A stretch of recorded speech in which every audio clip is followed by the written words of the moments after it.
Good morning, students. I hope you all are fine. Students, today we will start lesson 12.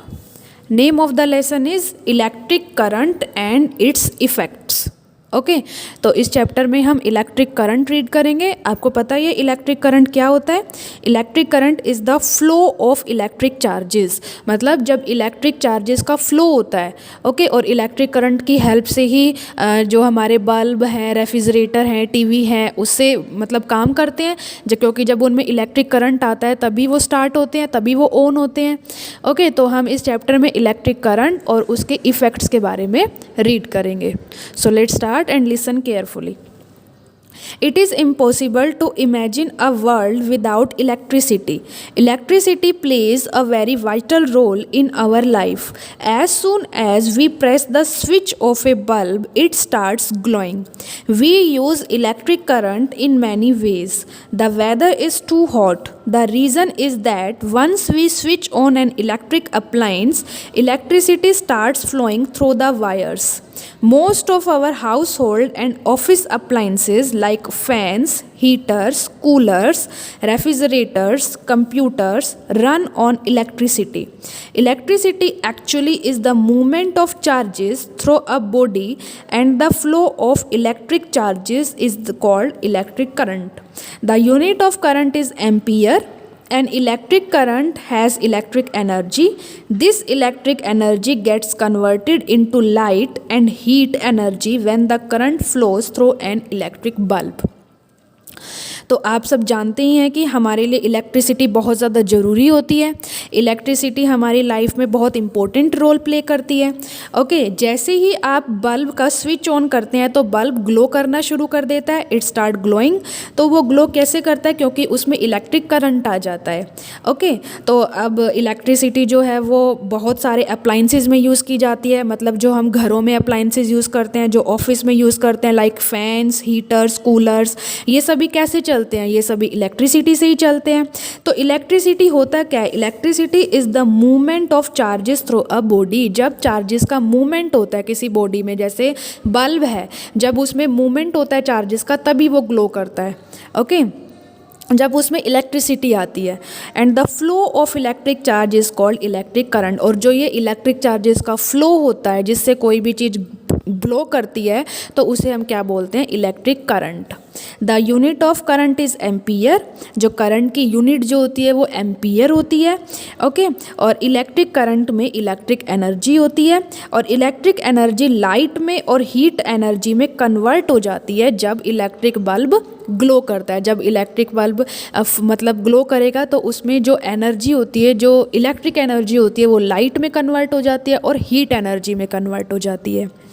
The system of building electric wires or an electrical equipment is called electrics.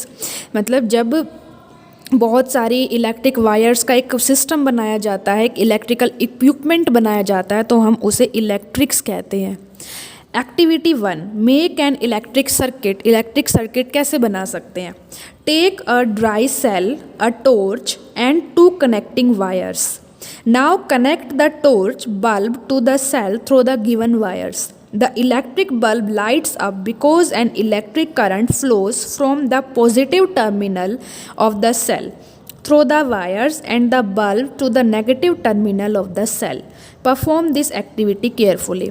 तो electric circuit बनाने के लिए एक cell लेनी है, एक dry cell लेनी है, एक टॉर्च लेनी है और एक 2 कनेक्टिंग वायर्स लेना है। एक टॉर्च बल्ब लेना है और 2 कनेक्टिंग वायर्स लेनी है। ओके अब इन सबको आपको आपस में कनेक्ट कर देना है। Connect the torch bulb to the cell. आपको टॉर्च बल्ब को आपको सेल से कनेक्ट कर देना है, जो वायर्स आपने ली थी उनकी हेल्प से। तो बल्ब जो होता है वो ग्लो करना स्टार्ट कर देता है, मतलब वो लाइट अप हो जाता है क्योंकि उसमें इलेक्ट्रिक करंट आ जाता है। और इलेक्ट्रिक करंट कहाँ से आता है? जो सेल के जो पॉजिटिव टर्मिनल होता है उससे इलेक्ट्रिक करंट आता है। Okay through the wire and the bulb to the negative terminal of the cell.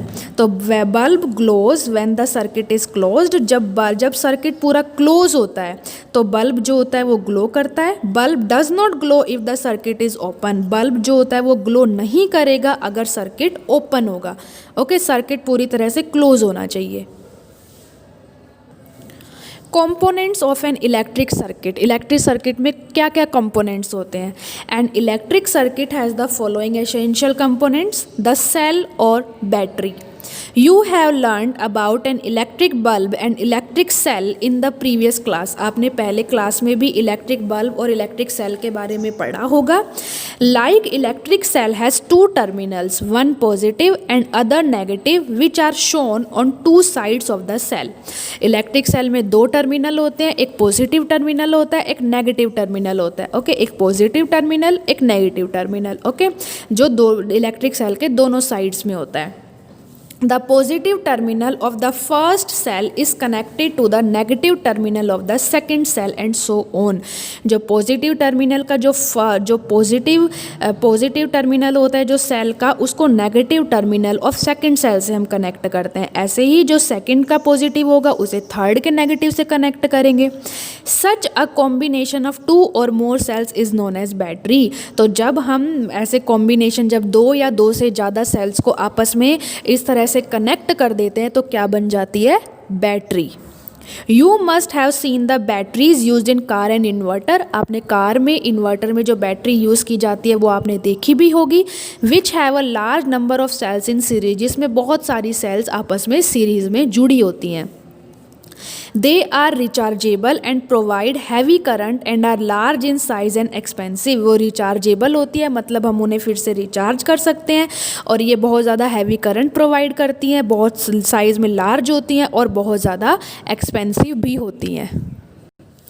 आप डायग्राम में भी देख सकते हैं, यहाँ पे एक सेल है जिसमें दो टर्मिनल है, पॉजिटिव और नेगेटिव टर्मिनल। तो बैटरी ऑफ टू सेल, अभी मैंने बताया था बैटरी बनाने के लिए जो पॉजिटिव टर्मिनल होता है उसे नेगेटिव टर्मिनल से अटैच कर देते हैं, कनेक्ट कर देते हैं। ओके, तो ये टू सेल्स है, यहाँ पे थ्री सेल्स हैं। देखो, पॉजिटिव को सेकंड के नेगेटिव से कर दिया, सेकंड के पॉजिटिव को थर्ड से नेगेटिव से कर दिया। तो a battery of three cells, arrangement of cells. Connection of cells which does not constitute a battery. इसमें एक कनेक्शन दिया जो बैटरी नहीं है, क्योंकि देखो इसको हमने इससे कनेक्ट ही नहीं किया, ये तो अलग है। ओके, या फिर नेगेटिव को पॉजिटिव से कर दिया, पॉजिटिव को नेगेटिव से करते हैं हम, तो ये बैटरी नहीं है। ठीक है। To show that electric current provides heating effect, electric current जो होता है वो हीटिंग इफेक्ट भी प्रोड्यूस करता है। Connect a torch bulb with a cell and a switch with a connecting wire, keeping the switch in the off position, touch the bulb to see how warm it is, switch on the bulb for few minutes. What do you find? You will find that the bulb has become hot. Why do you think the bulb becomes warmer? This activity shows that when a current flows in a wire, some of the electric energy gets converted into the heat energy. आपको एक torch bulb को एक cell के साथ connect करना है। Cell पता ही है ना आपको, जो ये जिसमें पॉजिटिव और नेगेटिव टर्मिनल होते हैं। तो एक टॉर्च बल्ब को एक सेल्स के साथ आप कनेक्ट करो and switch with the connecting wire, keep the switch in the off position. आपको उस स्विच को ऑफ पोजीशन में रखना है and touch the bulb to see how warm it is. और आपको थोड़ी देर बाद बल्ब को टच करके देखना है कि वो कितना गर्म होता है। फिर उसके बाद आप बल्ब को कुछ देर के लिए स्विच ऑन कर दो। आपको क्या मिलता है, आपको मिलेगा कि जो बल्ब जो है वो बहुत ज़्यादा गर्म हो जाता है। The bulb has become hot. तो वो बल्ब गर्म क्यों होता है? क्योंकि जैसे ही किसी वायर में इलेक्ट्रिक करंट का फ्लो होता है तो कुछ एनर्जी जो होती है वो हीट एनर्जी में भी चेंज हो जाती है। लाइट में तो वो चेंज होगी, बट वो हीट एनर्जी में भी चेंज हो जाती है, जिसकी वजह से बल्ब वार्म होता है, मतलब हॉट होता है, गर्म होता है। एक्टिविटी 3, अ सेल और battery a source of electric current. जो सेल और बैटरी जो होती है वो इलेक्ट्रिक करंट का सोर्स होती है, स्रोत होती है। Strip the installation edge at one sides of two wires so about 1 centimetre of the metal portion is exposed.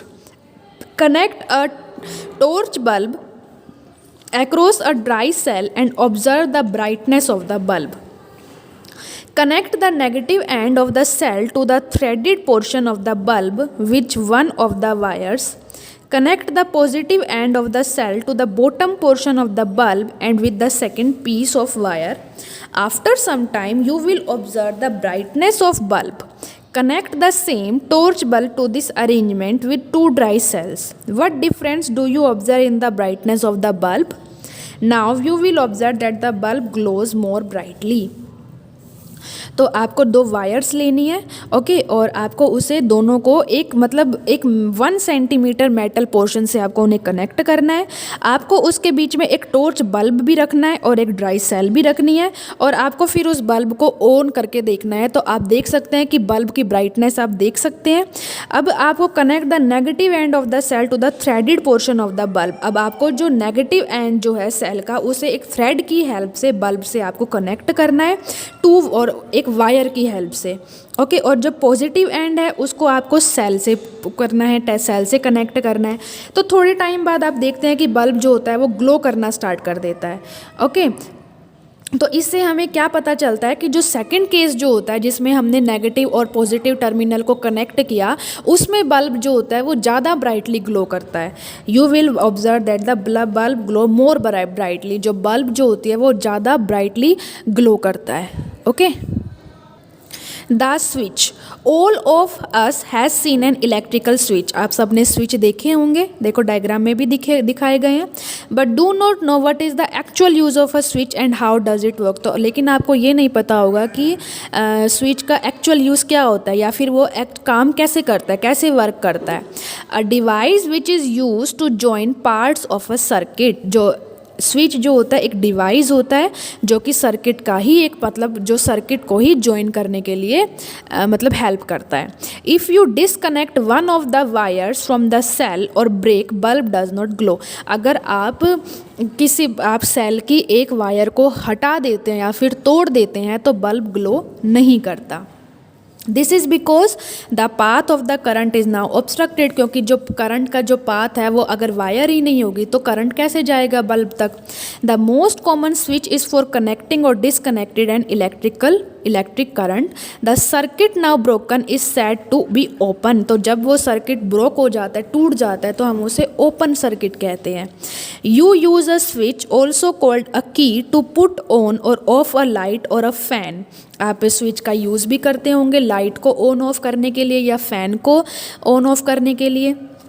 When the switch is on the on position, जब स्विच ऑन पोजिशन में होता है, electric flows in the circuit and the circuit is said to be close. तो जब on position में होता है तो इसका मतलब है कि इलेक्ट्रिक करंट का फ्लो हो रहा है, तो इसको हम क्या बोलते हैं कि जो करंट सर्किट जो है वो क्लोज्ड है। The switch is an important part of an electric circuit. Electric circuit का बहुत इंपॉर्टेंट पार्ट होता है switch. The switches are generally covered by plastic और बैकेलाइट। स्विच जो होते हैं प्लास्टिक या बैकेलाइट से कवर्ड होते हैं। Case to protect the user from receiving any electric shock. क्यों होते हैं वो प्लास्टिक से प्रोटेक्ट? क्योंकि जो भी यूज़र होता है जो उसे यूज़ करता है उसे इलेक्ट्रिक शॉक ना लगे, इसलिए वो प्लास्टिक से कवर होते हैं। Appliance such as bulb. An appliance use the electric current in the circuit for some useful purpose. An electric bulb is based on the principle of heating a wire or a filament to the point where it glows brightly. Electric bulb जो होता है वो एक wire को heat करना, उसके principal पे वो काम करता है। इट ग्लोज ब्राइटली, बल्ब जो होता है वो बहुत ज़्यादा ब्राइटली ग्लो करता है। It has a coiled filament, उसमें एक फिलामेंट होता है, कोइल्ड फिलामेंट होता है, मेड ऑफ टंगस्टन बल्ब, जो कि टंगस्टन मेटल का बना होता है। Tungsten is an element which offer high resistance and also a high melting point. If the filament is broken, the bulb will not glow. तो tungsten जो होता है एक एलिमेंट होता है जिसका रेजिस्टेंस बहुत हाई होता है और उसका मेल्टिंग पॉइंट भी हाई होता है। अगर बल्ब का फिलामेंट ब्रोक कर दिया जाता है तो बल्ब ग्लो नहीं करता। Do you know what gas is present inside the electric bulb? Electric bulb के अंदर कौन सी गैस प्रेजेंट होती है? Air is pumped out of the bulb so that the filament does not catch fire. Instead, inert gases like nitrogen or argon are used because they do not support combustion. An electric bulb is used for light, but it also gives out heat, which is not desirable.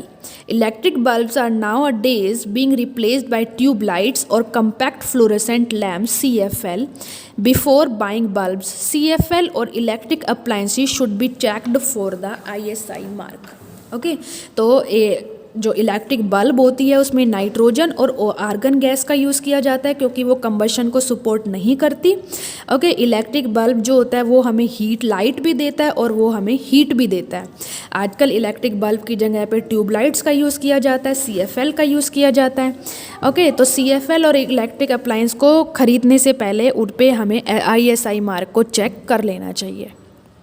So students, you have to read this chapter from your book also. Okay, rest of the chapter we will read tomorrow. Thank you.